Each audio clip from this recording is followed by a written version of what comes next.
이스라엘 백성들에게 있어서의 가장 큰 걸림돌, 예수님께로 나오는 가장 큰 걸림돌은 공교롭게도 매우 아이러니하게도 하나님께서 주셨던 것들이 예수님께로 나오는 길들을 딱 가로막고 있었어요. 그것은 무엇이었는가 하면 첫째는 하나님께서 선택하신 민족이라는 것. 그러니까 하나님께서 선택하신 민족, 바로 우리 이스라엘인데 하나님께서 우리를 구원하지 않으시겠느냐 라는 이러한 생각으로부터 시작된 두 가지. 첫째는 할례에 관한 것과 두 번째는 율법에 관한 것이었습니다. 물론 여기에 절기에 관한 것도 포함이 됩니다만 오늘 4장에서 이야기하고 있는 것은 이 두 가지를 중점적으로 사도 바울이 너희의 생각이 틀리다라는 유대인들을 향한 변증을 하고 있는 모습을 보게 됩니다. 유대인들에게 있어서의 생각은 무엇이었습니까? 하나님께서 우리 민족을 선택하셨다는 데 있어서의 출발점이 잘못된 것이었어요. 하나님에게 인정받을 만하고 선택받을 만하다라고 생각하고 있었다는 거죠. 사실은 전혀 그렇지 않은데 말입니다. 더 나아가서 자신들이 소유하고 있는 할례와 율법을 통해서 그러한 선함에 도달했고 그리고 선민이 될 수 있었다는 이러한 잘못된 생각에까지 이르게 된 것이에요. 그러다 보니까 하나님께서 주신 율법과 그리고 그 할례라는 정말 좋은 도구들과 그러한 표식들이 유대인들의 마음을 교만하고 굳게 만들어 버리고 말았다는 것이죠. 사도 바울은 이러한 마치 호두 껍질보다 더 단단한 유대인들의 생각들을 깨부수고 있는 것을 보게 됩니다. 왜냐하면 그 당시에 이방인들에게 복음이 전파되고 그리고 세계 만방에 이 로마를 중심으로 해서 세계 곳곳에 하나님의 복음이 선포되어지는, 특별히 예수 그리스도 복음의 주인공이신 예수 그리스도에 대한 그 좋은 소식들이 퍼져나가는 길목길목을 차단하면서 그 그리스도인들을 박해했던 사람들이 바로 누구냐? 유대인들이었던 거죠. 그러면서도 유대인들 가운데도 믿는 자들이 있었습니다만 그러나 이들이 또 교회 안에서 또 다른 새로운 문제들을 일으키기 시작한 거예요. 교회 안에 들어와서 예수를 믿는 것으로 끝난 것이 아니라 이들이 다른 유대인들의 선동을 받아서 어떤 생각을 갖게 되는가 하면 우리가 예수 그리스도를 믿어서 구원받는 건 맞다. 그러나 그 구원의 완성을 이루려면 사실 성경은 주님은 그렇게 말씀하지 않으셨습니다. 그런데 유대인들의 생각에 이 구원의 완성을 이루려면 필요한 것이 있다. 그것이 무엇이냐? 할례 그리고 율법, 즉 유대교적 전통에서 이어져 내려온 이것을 따를 때에 비로소 완전한 구원을 얻게 된다. 그러니까 어떻게 했습니까? 이방인들, 당신들, 하나님 처음부터 믿지 않았던 너희들, 그래서 할례도 없고 율법이 뭔지도 모르는 너희들이 완전한 구원을 받기 위해서는 할례도 받아야 되고 그리고 예수님을 믿었다 해도 그분을 통해서 구원받았다는 이 사실 하나만으로 완전한 구원된 것 아니니 율법을 지켜야 된다라고 해서 이방 사람들에게 할례와 율법이라는 짐을 다시금 지워진 겁니다. 이것은 사도 바울의 입장에서 보면 정말 가슴이 답답할 노릇이에요. 지금까지 사도 바울이 끊임없이 강조하고 모든 교회에 계속해서 이 유대인들과 싸우며 이야기했던 게 뭔가 하면 믿음이면 충분하다는 것이었는데 오직 믿음으로 구원받는다는 것을 그것 하나만을 그렇게 강조했는데 유대인들은 여기다가 자꾸 짐을 얻는 거예요. 믿음만으로 안 된다. 할례를 받아야 되고 믿음만으로 안 된다. 율법을 지켜야 되고. 이 사실에 대해서 로마서 4장 말씀을 통해서 분명하게 변증하고 있습니다. 자, 만약에 여러분들이 사도 바울이라면 이러한 이야기들, 즉 이 할례와 율법이 의롭게 되는 것, 구원받는 거에 그것과 상관이 없다는 것을 증명해 내기 위해서 어떠한 이야기를 꺼내겠습니까? 사도 바울은 그 부분에 있어서 명확하게 알고 있었어요. 그래서 이스라엘 민족을 시작한 사람, 바로 아브라함으로부터 시작됐죠. 이 아브라함을 이 이야기의 중심에 끌어들입니다. 그리고 그 아브라함이 하나님에게 의롭다함을 받았을 때, 자, 이제서부터는 제가 칭의라는 말을 쓰겠습니다. 의롭다고 칭함받은 것. 이거는 장로교회에 있어서의 믿음의 서정 가운데에서 칭의라는 그러한 과정이 있어요. 의롭게 됨. 그리고 이 말은 우리에게 매우 중요한 말이에요.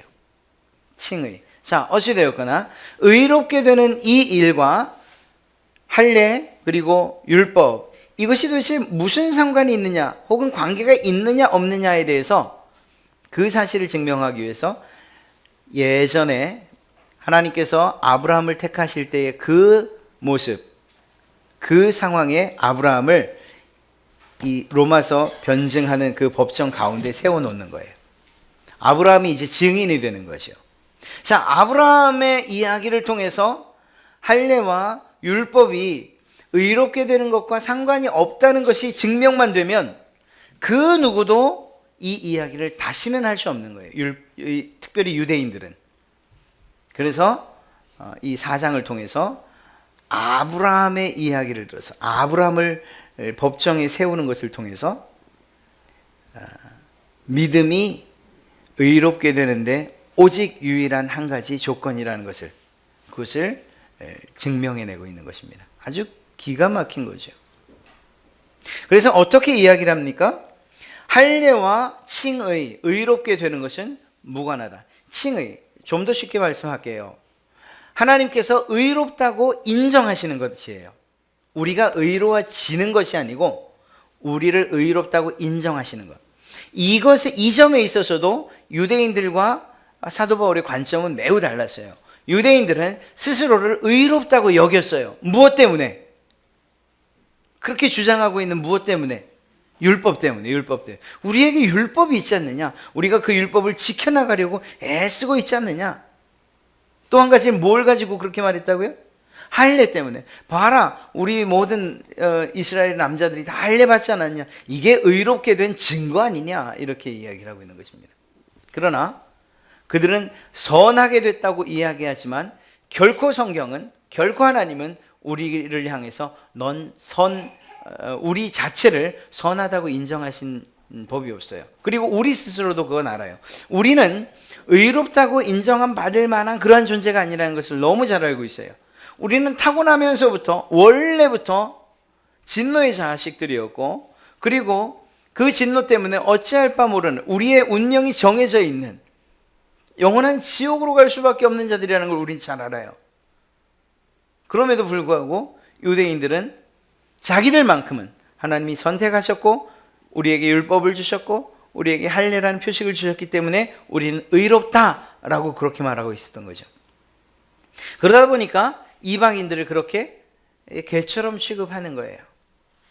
그들의 기도문 가운데에 이방인들에 대한 기도를 하지요.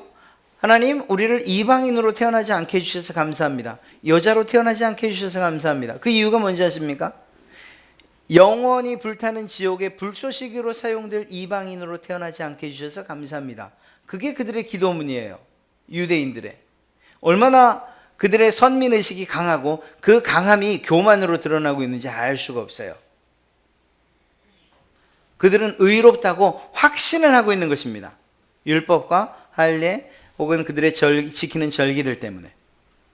사도 바울은 그렇지 않다고 이야기하는 거예요.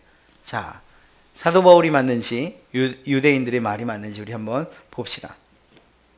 성경은 분명하게 할례와 하나님이 의롭다고 하시는 것과는 전혀 별개라고 분명하게 이야기하고 있습니다. 그것이 바로 10절에 나와 있는 거예요. 그런즉 그것이 어떻게 여겨졌느냐? 할례시냐 무할례시냐? 할례시가 아니요 무할례시니라. 그것이 무엇이냐?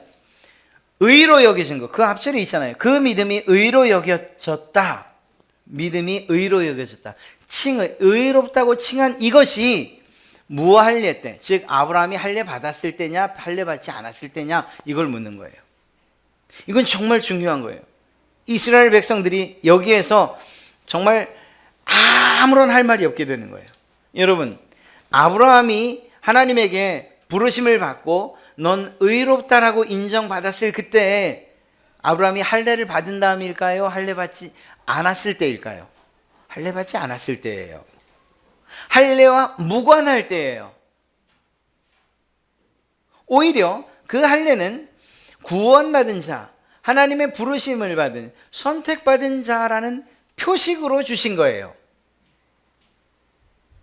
그것은 이스라엘 백성들도 알고 있는 사실이고 그 사실에 대해서 사도 바울은 분명하고 정확하게 지적을 하고 있는 거예요. 너희의 조상이 된 아브라함, 그가 의롭다고 하나님에게 인정받은 그때 할례를 받고 있었냐? 받지 않고 있었냐? 할례 받지 않았지 않냐? 그런데 어떻게 할례 때문에 의롭게 의롭게 된다고, 할례 때문에 의인이 된다고 이야기할 수 있냐? 이렇게 얘기하는 거죠. 매우 명확하죠. 즉 다시 말해서 이스라엘 백성들의 주장은 할례자에게 하나님의 복이 임한다는 것이었어요. 할례를 받은 자에게 하나님의 은혜와 복이 임하고 하나님께서 도우시고 무엇보다 하나님께서 의롭다 하신다라는 것이었어요. 그런데 창세기 15장 6절에서 말하고 있는 것처럼 할례 받기 이전에 하나님의 은혜를 입어서 의롭다고 아브라함은 인정받거든요. 그러니까 의롭게 된 것이, 아브라함이 의롭게 된 것은 할례와는 무관하다라는 것을 알고 있는 거예요. 오히려 아브라함의 믿음에 대한 인증 도장과 같은, 야, 네가 나를 믿는구나, 도장 하나 찍자, 인증.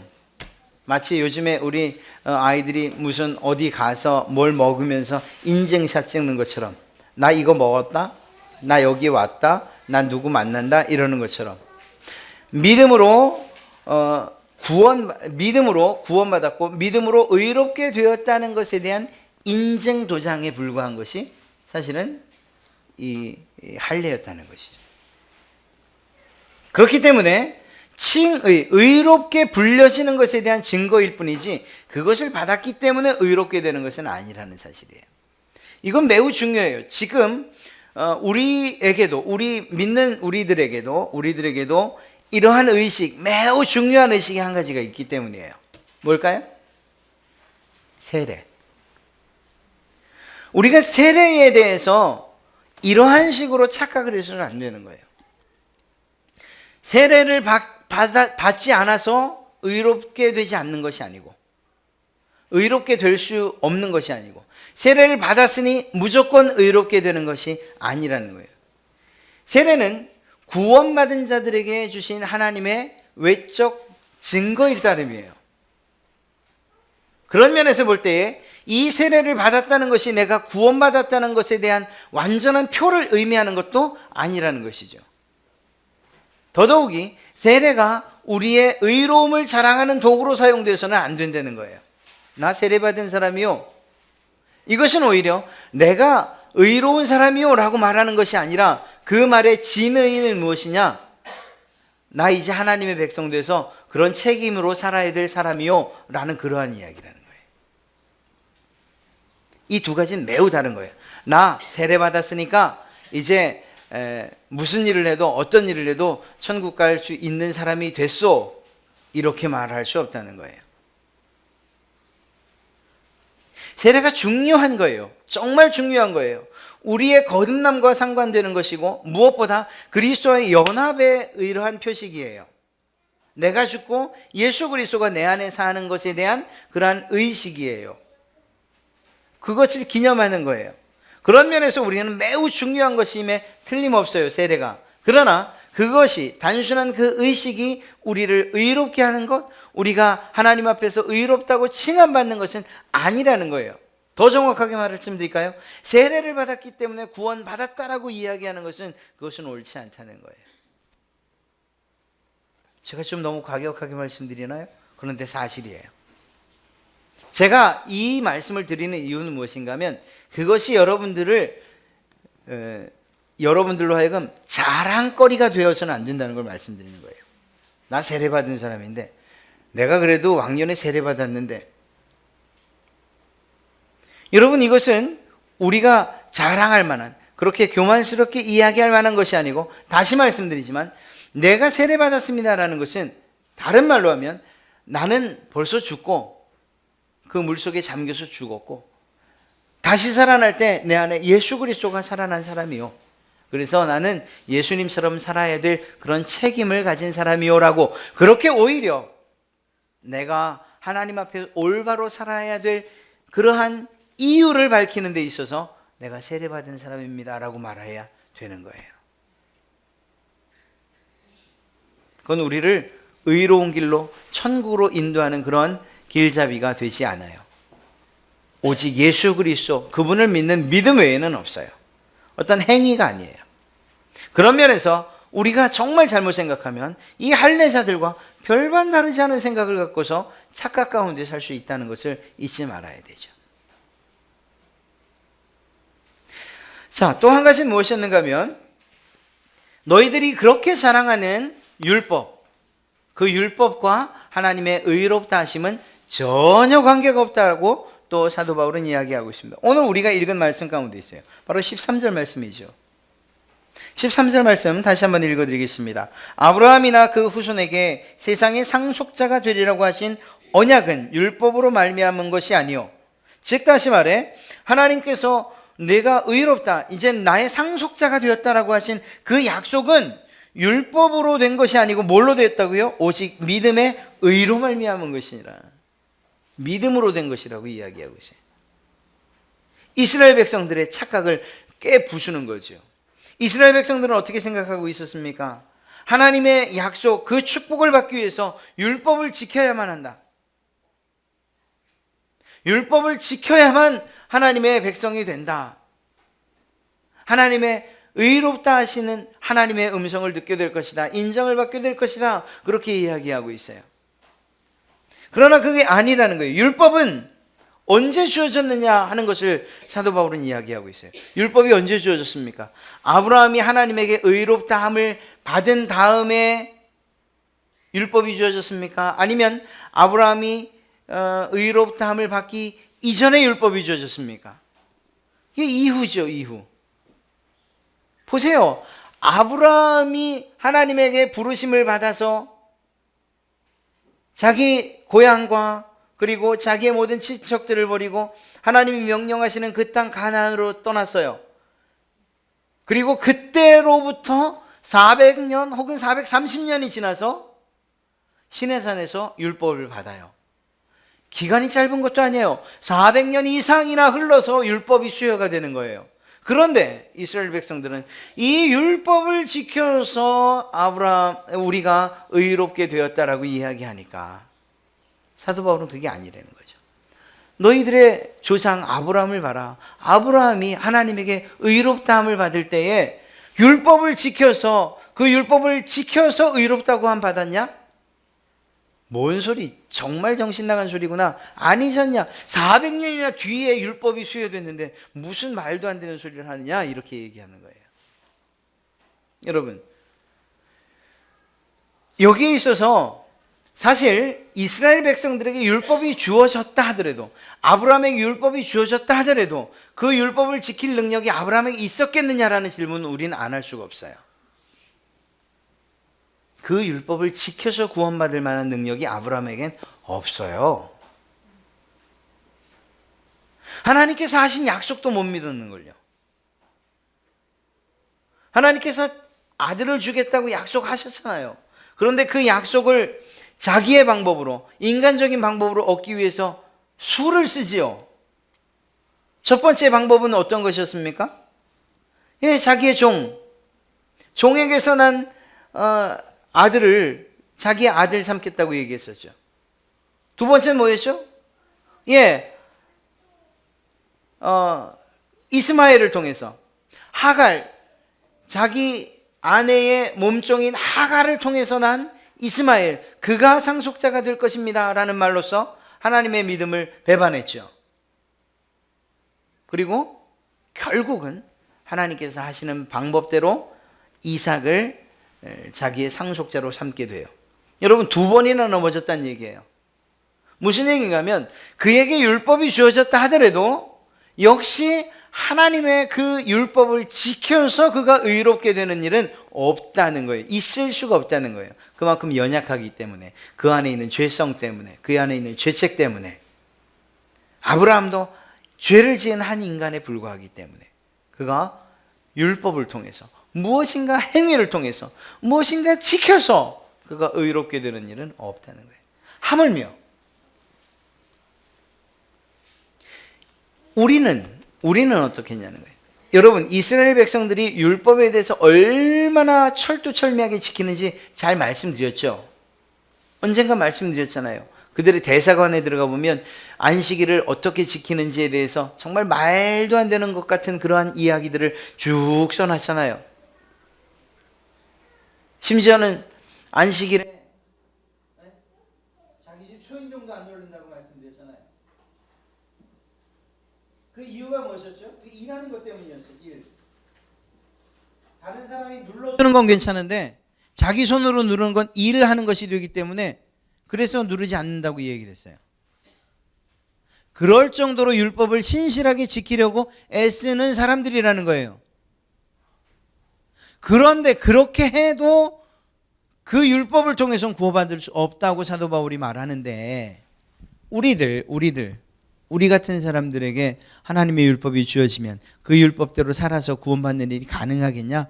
있을 수가 없다는 거예요.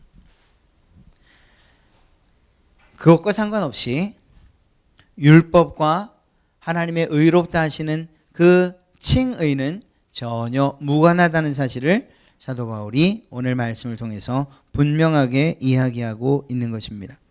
하나님의 율법은 오히려 하나님의 진노를 미루고 그러면서도 죄를 깨닫게 하는 역할들을 감당한다는 것이죠. 율법이 의미 없는 건 아니에요. 율법의 제3의 용도라고 해서 그 율법이 우리의 죄를 깨닫게 하고 결국은 우리로 하여금 그 죄를 멀리하게 하는, 그리고 죄를 깨닫게 하는 이러한 역할을 한다고 이야기하고 있죠. 오늘 말씀을 보면 그것에 대해서 이야기하고 있습니다.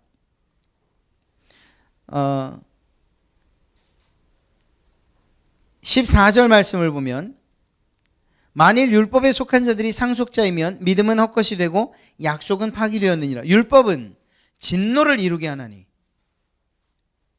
율법을 통해서 진노가 이루어진다는 거예요. 이 말이 무슨 말입니까? 율법을 통해서 모든 사람들은 죄가 죄인 것을 알게 된다는 것이죠. 율법이 없는 곳에는 범법도 없느니라. 이 말은 실제로 죄를 짓지 않는다는 이야기가 아니에요. 죄를 죄로 규정할 수 있는 것이 율법이라는 거예요. 그래서 그런 면에서 우리에게는 율법이 우리의 살아있는 동안에는 우리가 어떻게 하나님께서 기뻐하시는 삶을 살아갈까 하는 그런 시금석이 되는 것이고, 즉 다시 말해 내가 이 일을 하는 것이 하나님이 기뻐하시는 일인가 그렇지 않은가 뭘 보면 한다고요? 하나님의 말씀, 이 율법을 보면 아는 거죠. 또 우리가 하나님 앞에 가 섰을 때에 그때 또한 우리가 했던 일들이 죄이냐 그렇지 않느냐를 판가름하는 그런 기준이 된다는 거예요. 그렇기 때문에 오늘 율법이 없는 곳에는 범법도 없느니라는 이 말은 죄를 짓지 않는다는 그런 의미가 아니에요. 율법은 그런 용도로 사용된다는 것을 이야기하고 있는 것이죠. 자, 어찌되었거나 이 율법이나 혹은 할례가 하나님으로부터 의롭다함을 받는 것과는 아무런 상관이 없다는, 무관하다는 것을 사도 바울은 분명하게 밝히고 있는 것입니다. 우리의 입장에서 본다면 무엇을 이야기할 수 있겠습니까? 우리가 하나님의 말씀을 가지고 있다는 것, 단지 그 말씀을 안다는 것, 지식적으로 안다는 것이 우리의 의로움과는 하등 상관이 없다는 거예요. 우리가 세례를 받은 것과 그리고 우리가 의롭게 되는 것과 역시 무관하다는 것이에요. 그러면 무엇이 중요한 것이냐? 무엇이 우리에게 필요한 것이냐? 결국 사도 바울이 이야기하는 것은 무엇인가 하면 우리의 의롭게 되는 것, 우리를 의롭다 칭하시는 그 유일한 이유 한 가지는 우리에게 있는 믿음이라고 이야기하고 있는 거지. 믿음. 그러면서 역시 아브라함을 다시 이야기해요. 아브라함이 믿음으로 의롭다함을 받지 않았냐? 우리 또한 믿음으로 의롭다함을 받은 사람들이라는 것을 이야기하는 거죠. 사랑하는 성도 여러분, 여러분들이 의롭게 되는 유일한 길이 있다면 오직 예수 그리스도를 믿는 것 외에는 다른 길이 없는 줄로 믿습니다. 예수 그리스도의 어떠한 점들을 믿어야 되는 것인가요? 여러분들을 위해서 여러분들의 모든 죄를 짊어지고 죽으셨다는 그 사실을 우리는 믿어야 되는 것이고, 또한 그분께서 죄의 권세를 이기시고 다시금 살아나셨다는 사실을 우리는 믿어야 되는 것이죠. 좀 더 확대한다면 우리가 암송하고 있는 사도신경에 있는 그 내용들, 예수님께서 동정녀 마리아의 몸에서 태어나시고, 그리고 우리를 위하여 고난당하시고 십자가에 죽으시고, 그리고 3일 만에 다시금 부활하시어서 영원한 하늘나라에 하나님 우편에 앉아 계시다, 이 세상을 심판하기 위해서 다시 오신다는 이 사실, 그 사실을 믿는 거죠. 그 믿음을 통해서 우리는 하나님으로부터 의롭다함을 받게 된다는 것입니다. 하나님께서 우리에게 약속하시고 또한 의롭게 되는 유일한 알려주신 방법이 바로 이 믿음이라는 사실입니다. 안타깝게도 이 믿음을 우리가 가지지 못해서, 믿지 못해서, 이 사실을 믿지 못해서 하나님으로부터 의롭다함을 받지 못하는 이러한 일들이 있는 것, 이것이야말로 안타까운 것이죠. 어떤 사람들이 믿지 못합니까? 우리 안에 이 사람들이 가지고 있는 이런 생각처럼 나는 의롭다고 생각하는 사람들, 내가 이 정도면 정말 잘 산 것 아니냐, 선하게 산 것 아니냐, 이 정도면 정말 착하게 인정받으며 산 것 아니냐고 하는 사람들, 그래서 그 자신이 쌓아놓은 의가 교만이 되는 사람들, 그런 사람들은 하나님의 말씀을 믿을 수가 없어요. 예수 그리스도 그분으로 인한 복음을 믿을 수가 없어요. 많이 아는 사람들, 세상의 학문에 능통하고 그리고 정말 많이 배워서 세상의 지식이 가득 차 있고 사상이 가득 차 있는 이런 이들, 예수 그리스도가 죽었다 다시 살아났다는 사실 못 믿는 거예요. 더더군다나 그 사실을 믿는 것으로 구원받는다는 것, 이건 못 믿는 거예요. 그래서 마음이 상한 자가, 그리고 마음에 애통하는 자가 복이 있는 거죠. 우리가 죄인임을 깨닫고 그 죄의 문제를 해결하고자 애쓰는 사람, 그 길을 찾는 사람들이 복이 있는 거죠. 그들에겐 이 믿음을 통해서 구원받는다는 사실이 희소식이고, 그리고 참으로 놀라운 복음이기 때문인 것입니다. 그래서 우리에게 복음이 되는 거예요. 우리가 무엇인가 할 수 있다고 하는 한, 내가 열심히 노력해서 의를 이룰 수 있다고 생각하는 한, 우리는 하나님의 의로움, 그리고 의롭다 하심을 받지 못할 것이라는 것을 꼭 기억해야 합니다. 사랑하는 성도 여러분, 그렇습니다. 이 믿음과 칭의는 불가분의 관계인 거예요.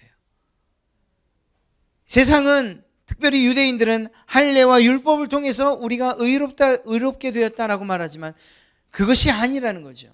우리가 의롭다함을 받는 것은 예수 그리스도를 믿는 바로 그 믿음 한 가지라는 거예요. 아브라함이 그랬던 것처럼 진정한 의로움, 진정한 의인이 되는 그 길은 믿음의 길로만 가능하다는 것입니다. 여기에서 우리의 믿음, 그 믿음이 무엇에 관한 믿음이어야 되는가까지 사실은 사도 바울이 이야기하고 있어요. 역시 속죄와 의롭게 됨이라고 제목을 붙일 수가 있어요. 그것이 25절에 나오는 이야기입니다. 예수 그리스도께서 속죄, 구원과 구속, 어떤 차이가 있을까요? 구원, 우리를 구원하셨다. 우리 충분히 이해하실 수 있죠. 죄의 영역 가운데에서 의로움의 영역으로, 죽음의 영역 가운데에서 삶의 영역으로, 어둠의 영역에서 밝음의 영역으로, 지옥의 권세 가운데서 천국의 하나님 백성 되는 그러한 자리로 옮기시는 것, 그거 구원이라고 말할 수 있죠. 그러면 구속이라고 한다면 그것은 무엇을 의미하는 걸까요? 어떤 의미가 하나가 더 포함되는 걸까요? 무엇이 강조되는 걸까요? 값을 치렀다는 것. 하나님께서 우리를 옮기시는데, 우리를 죄로부터 해방시키시는데, 하나님의 자녀 삼으시는데, 거기에서 그냥 말로 옮겨줘라 라고 이야기하신 것이 아니라는 거예요. 그에 해당하는 값을 치르셨다는 의미에서 구속이라고 이야기하는 거예요. 그리고 25절은 바로 이 구속과 의롭게 됨의 관계를 분명하고 명료하게 나타내주고 있는 것이죠. 25절에는 두 가지 사건이 나오고 있습니다. 첫 번째는 어떤 사건입니까? 예수님의 죽으심의 사건이 나와요. 두 번째는 어떤 사건이죠? 예수님의 부활 사건이 나와요. 이 죽으심과 부활, 이 두 가지 사건이 구속과 칭의의 아주 밀접한 관계를 가지고 있는 사건이라는 것을 우리는 보게 됩니다. 요즘에 좀 주의해야 될 그러한 믿음의 내용들을 가르치는 분들이 있어요. 인터넷을 많이 접하거나 혹은 이렇게 SNS를 통해서 여러분들의 무작위로 들어오는 내용들 가운데에 부활에 대한 강조를 무지하게 하고 있는, 정말 어마어마하게 이 부활을 강조하고 있는, 그리고 그것을 주장하는 분들이 있어요. 김성로 목사님이라고요. 춘천 한마음교회 매우 주의할 그러한 가르침으로 지금 우리가 그렇게 규정, 어떤 이들은 벌써 너무 빠른 그런 판단인지 모르겠지만 벌써 이단이라고 이야기하기도 하고, 또 어떤 이들은 주의할 사항 이렇게 이야기해요. 이유가 있어요. 그분이 하시는 주장의 최종 가장 중요한 그 핵심 내용은 무엇인가 하면 부활이에요. 부활. 우리도 부활이 중요하잖아요. 우리도 부활을 강조하는데 그분의 부활과 우리가 배우고 믿는 부활의 다른 점이 무엇인가? 주님께서 이루신 구원의 사역이 부활에서 완성되었다라고 이야기하는 거예요. 그것을 강조하다 보니까 무엇이 상대적으로 약화됐냐면 예수님의 십자가에서 고난당하시고 죽으심은 우리를 구원하시기 위한 사건과 아무런 그 구원에 아무런 영향력을 미치지 못하는 것처럼, 즉 다시 말해 십자가 복음만 가르치는 것은 진정한 복음이 아니다, 부활까지 가르쳐야 된다라고 그렇게 이야기를 해요. 매우 신중하게 조심스럽게 받아야 될 그러한 내용이에요. 전적으로 동조할 이야기는 아니에요. 왜냐하면 오늘 이 25절에서도 말하는 것처럼 예수님의 부활이 중요해요. 그런데 그 부활이 무엇을 전제로 하고 있느냐는 거죠. 예수님의 죽으심을 전제로 하고 있어요. 그런 면에서 볼 때 예수님의 죽으심은 우리의 구원에 있어서 결코 빠져서는 안 되는 거예요. 그리고 더더욱이 예수님의 죽으심, 십자가에서 죽으심이 무시돼서는 안 되는 이유가 뭔가 하면 예수님이 죽으실 때 단지 예수님 한 분의 목숨이 죽었다는 것을 의미하는 것이 아니기 때문이에요. 예수님이 십자가에서 죽으셨다는 것은 우리와 어떤 관계가 있는 것이죠? 여러분과 저의 죄를 예수님께서 대신 짊어지시고 십자가에서 죽으셨다는 것을 의미하는 것이기 때문이에요. 우리가 그것을 믿기 때문이에요. 그런 면에서 볼 때 예수님의 십자가에서 죽으심은 우리에게 매우 중요한 일이에요. 내가 죽어야 할 그 자리에 예수님이 달리신 것이고, 다른 사람의 죄가 아니라 내 죄를 가지고서 예수님이 죽으신 것이기 때문에 그분의 죽으심은, 그 십자가에서 죽으심, 그 십자가에서 흘리신 그 보혈은 바로 다른 사람 아닌 나를 위해서 흘리신 보혈인 거예요. 우린 그렇게 믿을 수밖에 없어요. 구속이 바로 여기에 있는 거예요. 부활을 이야기할 때 구속을 이야기하잖아요. 예수님의 목숨이 죄의 대가로 치루어졌기 때문에 구속이라고 말하는 것이고, 예수님께서 우리의 구속을 위한 사역을 행하셨다 이렇게 이야기하는 거예요. 우리의 죄를 사하시기 위해서 예수님의 목숨을 죄값으로 내놓으신 것이죠. 그런 면에서 구속인 거죠. 여러분, 이러한 속죄와 칭의가 바로 25절에, 그래서 예수님의 죽으심은 죄와 죄책에 대한 용서와 해결을 의미하는 것이고요, 예수님의 부활은 의롭다 칭함받는 칭의와 관계되는 거예요. 이건 어려운 일이 아니에요. 그냥 순리적으로 한번 생각해 보세요.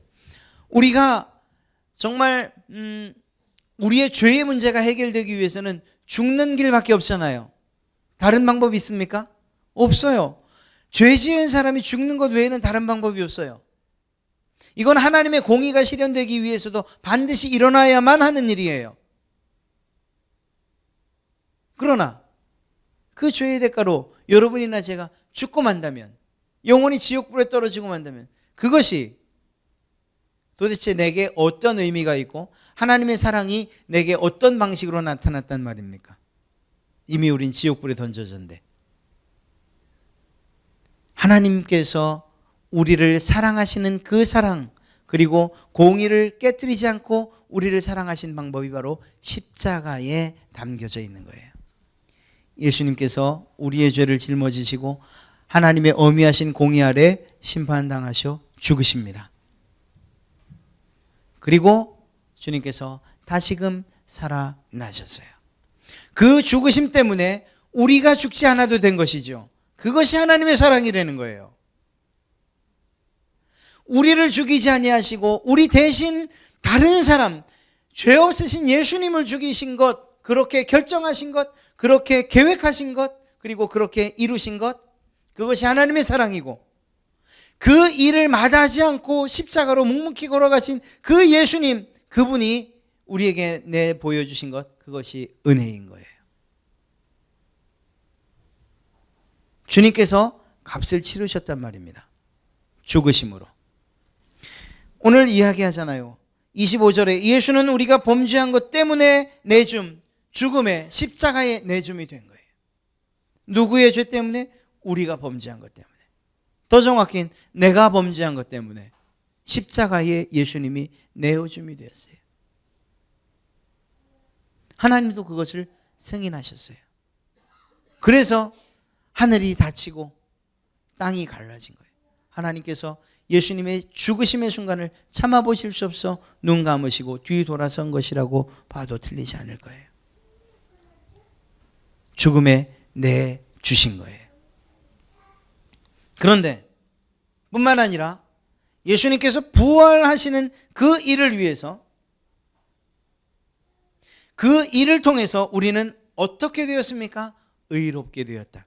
우리를 의롭게 하시기 위하여 다시 살아나셨다라고 기록하고 있는 것입니다. 그러니 예수님의 구속, 그 죽으심과 우리의 의로움과는 뗄래야 뗄 수 없는 관계라는 거예요.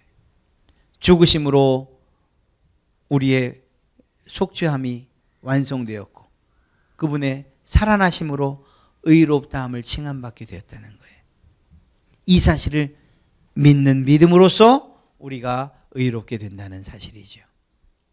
매우 중요한 기독교의 진리라고 이야기할 수 있어요. 여러분, 다른 어떤 것이 있는 게 아니에요. 우리에게 성경이, 하나님께서 다른 어떤 것을 요구하시는 게 아니에요. 그렇기 때문에 우리가 참으로 소망이 있고 감사한 거예요. 우리에게 세상이 원하는 기준들을 가지고서 구원의 조건들을 삼았다면 이 앞에, 하나님 앞에 나올 사람들이 과연 몇이나 있었겠냐는 거예요. 죄 없는 사람들, 그리고 어느 정도 죄의 수준을 정해서 이 죄를 넘지 않는 사람들만 내 앞에 올 수 있어. 혹은 우리가 가진 것을 가지고 이 정도 가진 사람들만 내 앞에 올 수 있어, 이 정도 생긴 사람들만, 이 정도 배운 사람들만 내 앞에 올 수 있어라고 주님께서 그렇게 어떤 한계를 우리에게 정하셨더라면 주님 앞에 나올 사람이 몇이나 되겠냐는 거예요. 모르겠어요. 저는 못 나가요. 그런데 하나님께서 나를 의롭다고 해주실 수 있는, 의롭다고 인정하시겠다 하신 유일한 조건이 무엇이었는가 하면, 네가 너를 위해서 너의 죄를 짊어지고 십자가에 올라가 죽고 너를 의롭게 하시기 위해서 다시 살아나신 예수 그리스도를 믿느냐? 그래서 제가 아멘이라고 한 거예요. 그리고 그 사실에 대해서 하나님은 내가 너를 의롭다 하마라고 인정해 주신 것이죠. 이 사실은 여러분에게도 마찬가지인 거예요. 그래서 아무것도 없다고 우리가 하나님 앞에 한탄할 수 없는 거예요. 나 아무것도 없어서 하나님의 구원의 은혜도 받지 못하는 것 아닙니까? 그럴 수 없는 거예요. 우리가 가진 조건과 환경 상관없이 우리 안에 있는 믿음만으로도 우리는 충분히 의롭다함을 받을 수 있는 존재로, 그리고 그러한 약속을 우리에게 해 주셨기 때문입니다. 우리가 세상에서 구원받은 자로서 당당하게 살아갈 수 있는 이유가 여기에 있는 거예요. 세상 사람들은 우리의 조건들을 보고, 우리가 살아가는 모습들을 보고, 우리가 가진 것들을 보고, 어떻게 생겼는지, 얼마나 배웠는지, 무슨 일을 하는지, 어떤 일을 하는지, 또 어떤 자리에 있는지, 어떤 명예를 누리고 있는지, 어떤 권력에 있는지, 이런 것들을 바라보지만 주님께서 바라보시는 기준은 단 한 가지라는 거예요. 네가 예수 그리스도, 널 위하여 죽고 다시 살아난 예수 그리스도를 믿느냐. 그래서 제가 주님 앞에 있을 수 있는 거예요. 그것이 우리에게 은혜인 것이죠. 하나님의 사랑이 이렇듯 우리에게 예수 그리스도를 십자가에 못 박는 것으로 나타난 거예요. 우리의 가치가 아무런 무가치한 존재라고 생각하지 마시기 바랍니다. 여러분은 예수님의 생명과 맞바꿔진 그러한 존재들이에요. 그만큼 가치가 있는 사람들이고, 그 일에 대해서 우리는 감사하며 살아야 되는 거죠.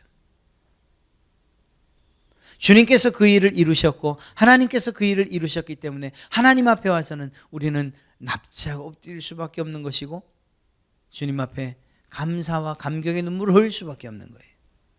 다시 말씀드리지만, 그러나 세상을 향해서는 우리는 마치 골리앗을 향하여 정말 떡 버티고선 다윗처럼 세상을 향해서는 그렇게 살아가야 돼요. 왜? 구원받은 자들이니까. 왜? 예수님의 피값으로 대신 산 자들이니까. 이 사실들을 우리가 잊지 않을 때 세상에서 주눅 드는 일 없어요. 아니 좀 못 사는 것 때문에, 좀 부족한 것 때문에, 건강하지 못한 것 때문에 주눅 들 이유가 없는 거예요. 세상 사람들이 우리를 구원해 줍니까? 그렇지 않잖아요. 우리가 무슨 일을 하고 사느냐, 어떤 직업을 가졌느냐, 이것 때문에 또한 주눅 들 이유도 없는 거예요. 집이 내 집이냐, 아니면 전세냐 월세냐, 이건 더더욱이 우리를 평가하는 기준이 되지 않아요. 세상은 그것을 가지고서 우리를 평가하는지 모르지만 하나님은 그렇지 않아요. 너에게 예수 그리스도의 피가 발려져 있느냐, 그렇지 않느냐. 마치 유월절 때에 좌우 임방과 문설주에 양의 피가 발려져 있으면 묻지도 따지지도 않고 넘어갔던 것처럼, 그러나 그것이 없으면 묻지도 따지지도 않고 그 안에 들어가 장자를 죽였던 것처럼, 우리의 외적인 요소들, 다른 사람들이 평가하는 것들이 아니라 예수 그리스도의 피로 덧입혀져 있느냐 그렇지 않느냐에 따라서 우리의 삶과 죽음이 결정되어진다는 것입니다. 사랑하는 성도 여러분, 이 사실을 주님께서 사도 바울을 통해서 알려주신 거예요. 이 얼마나 큰 은혜입니까? 이 사실을 깨닫는다면 우리가 아무렇게나 그냥 살 수 없는 거죠. 하나님의 은혜를 경험한 자로서 그 사랑에 늘 감사하며, 그리고 그 기쁨 가운데, 그 감격 가운데 살아가야 하는 것이죠. 여러분의 입술에 이러한 구원의 찬송들이 날마다 울려 퍼지기를 주님의 이름으로 축원합니다.